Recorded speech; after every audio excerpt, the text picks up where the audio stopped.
This channel does not promote any violent, harmful, or illegal activities. All content provided by this channel is meant for an educational purpose only. ভবানীপুরে প্রায় ৪৫,০০০ নাম বাদ গিয়েছে। তালিকা খুঁটিয়ে দেখার নির্দেশ দিয়েছেন মমতা বন্দ্যোপাধ্যায়। ফিরহাদ হাকিম, দেবাশিস কুমার এবং অসীম বসুকে তালিকা খুঁটিয়ে দেখার নির্দেশ দিয়েছেন তৃণমূল সুপ্রিমো। আর অনেক জীবিত ভোটারকে মৃত দেখানো হয়েছে বৈঠকে, এমনটা বলেছেন মমতা বন্দ্যোপাধ্যায়। সূত্র মারফত তা জানা যাচ্ছে। বৈধ ভোটারের নাম তালিকায় তুলতে সাহায্য করতে হবে। ফিরহাদ হাকিমকে খিদিরপুরের তালিকা খুঁটিয়ে দেখার নির্দেশ দিয়েছেন মমতা বন্দ্যোপাধ্যায়। ভবানীপুর কেন্দ্রের বেশ কিছুটা অংশ খিদিরপুর এলাকায় পড়ে। দেবাশিস কুমারকে কালীঘাটের এলাকা খুঁটিয়ে দেখার নির্দেশ দিয়েছেন মমতা বন্দ্যোপাধ্যায়। বৈধ নাম বাদ গেলে হিয়ারিংয়ের পাশে দাঁড়ানোর বার্তা দিয়েছেন তিনি। কাউন্সিলর অসীম বসুকে ৭০ নম্বর ওয়ার্ডে বিশেষ নজর দেওয়ার নির্দেশ দিয়েছেন তিনি।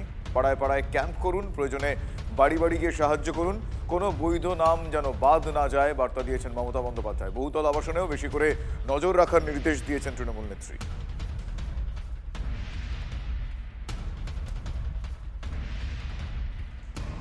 মুখ্যমন্ত্রী মমতা বন্দ্যোপাধ্যায়ের বুথে নাম বাদ গিয়েছে ১২৭ জনের। ভবানীপুরের ২০৭ নম্বর বুথ মিত্র ইনস্টিটিউশনেই ভোট দেন মুখ্যমন্ত্রী।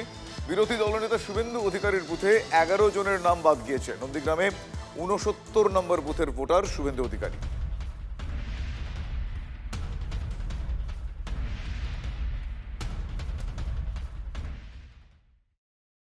বিধানসভা ভিত্তিক আপনি অনেক নাম্বারস কারো কম বেশি এটা পেতেই পারেন। নিশ্চয়ই ওই ASD যেটা absent shifted dead not found, এই সংখ্যাটা বাদ যাবে।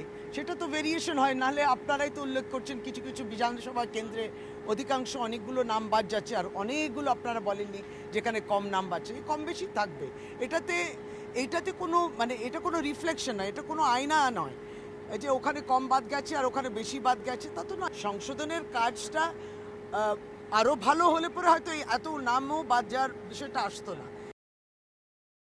যে বুথে উনি ভোট দেন সেই বুথে উনার ১২৭ জন নাম বাদ গেছে। একটা খুব বড় সংখ্যা।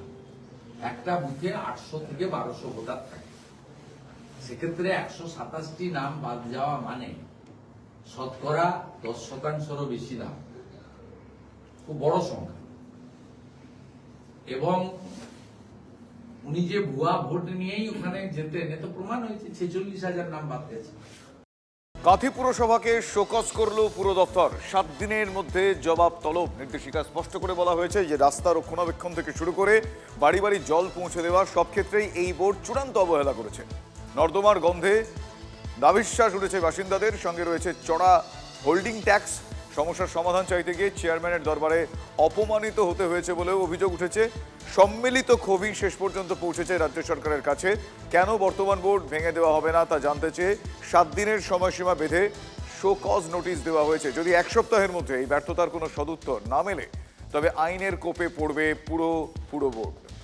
ছাপ্পা ভোটে জেতা কাঁথি পুরসভা তৃণমূলের পৌর বোর্ড যে পুরোপুরি ব্যর্থ সেটা কিন্তু প্রমাণ হয়ে গেল।